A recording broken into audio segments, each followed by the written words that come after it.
Well, stand your butt up then. You stand your butt up. Oh, hold on. Oh, stop it. Is that your solution, everybody?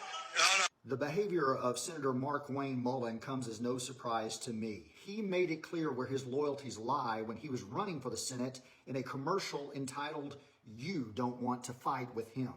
The title sums up the theme of the ad and was pulled from a Trump rally where the former president endorsed Mullin. The commercial ends with Trump in full-throated shouting, "Markwayne Mullin, you don't want to fight with him." Throughout the ad, Mullin plays up the theme of being a candidate who is willing to fight for Christian values that, according to him and according to the commercial, are under threat. Newsflash, Christian values aren't under threat in the United States of America. If anything, they are privileged and empowered. The irony wasn't lost on me, and it prompted me to contemplate how the Christian faith that I hold near and dear, and one that I consider to be a religion of peace, has devolved into what Mullin describes with his attitude on display as a religion that is no longer recognizable as Christianity. Mullin depicts a Christianity that is centered in Western notions of masculinity, patriarchy, and white normative expectations. Mullin's depiction of what it means to be a Christian is juxtaposed with the example of Jesus. Jesus, when faced with actual threats, behaved very differently than how Mullin says he faces these imaginary threats that are coming against him. Jesus, when faced with real physical violence against him and his followers, surrendered. Jesus, when giving instruction as to how to treat one's enemies, said to pray for their blessing and to feed them. Jesus, when instructing his followers on how to respond to being robbed, counseled them to find some additional items to give away to the thieves. Jesus, when teaching his disciples on how to respond to a physical assault, famously said, "Turn the other cheek."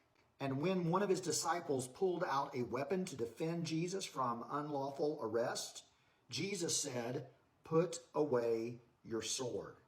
Contrast the behavior of Jesus, whom Mullin claims to represent, and his behavior in the Senate. Evangelical voters who are enamored with candidates like Trump and Mullin are betting on the benefits for trading biblical fidelity for political expediency. This approach is a philosophy that biblical narratives often depict as idolatry and rightly condemn, as idols are poor substitutes for a genuine deity. For example, the Old Testament book of Numbers tells the story of Balaam the prophet, who entered into a prophet for hire scheme with Balak, the king of the Moabites, to defraud Israel out of a blessing that belonged exclusively to them.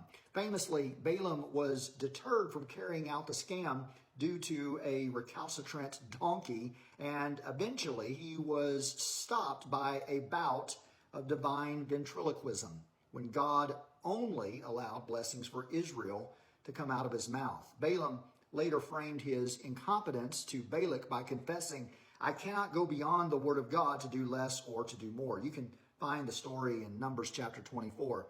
Balaam was hired by Balak because as a reputable prophet, he possessed the credibility to curse Israel with a perceived authenticity. And although Balaam failed in his attempt to secure the idols of money, status, and power for himself by vying for the favor of a pagan king, it seems that American evangelicals have yet to learn from his example. If not for some recalcitrant Democrats and a few Republican deviants, this amalgamation of pious political posturing may once again be rewarded. As sometimes images, values, and themes are conflated for the express purpose of manipulating voters and defrauding them from the very freedoms the rhetoric promises to defend. Trump and now Mullin, with his outrageous behavior, and politicians of their ilk are attempting to trade on the credibility of Christian values to dupe voters to cast ballots for people and policies that are contrary to their own best interest. Call out Mullin for his comical and clownish behavior. It has no place in the United States Senate.